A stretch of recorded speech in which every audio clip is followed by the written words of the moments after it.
Mahirap nga ba talaga ang Pilipinas? Gayong limpak-limpak ang nananakaw ng korupsyon. Saan na ba ang hustisya? Nakatago ba sa bansa nila?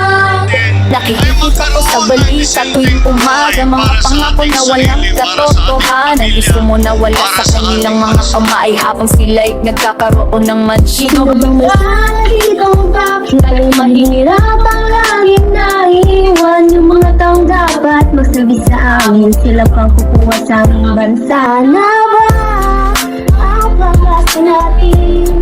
Kailan ba matatapos ang ganitong sistema? Bakit kailangan namin magtiis pa habang sila'y nagsasaya sa aming dugo at pawis? Na ba ang pag-asa natin? Kailan ba matatapos ang ganitong sistema? Mga tao walang may eskwelahan dahil sa budget nila'y inako na naman. Hospital walang gamot sa mga may sakit, habang mga opisyal may babasasakit. Mga kalsada sira pa rin hanggang ngayon, pero sa kanilang tahanan ng may swimming pool. Sinasabi nila para sa bayan, pero sa tunay nakikita namin ang kanilang layunin. Tayo nagkakaisa ng dapat, hindi tayo magiging tahimik pa. Kailangan natin ang solusyon, hindi na pwedeng magpatuloy ang korupsyon. Ano ba ang pag-asa natin? Kailan ba matatapos ang ganitong sistema? Pinasabi na rin ang mga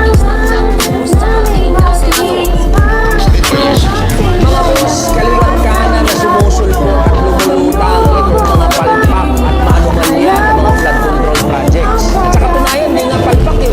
Kasi wala. Goals. Meron sa papel, pero wala sa aktwal. Na hindi lang.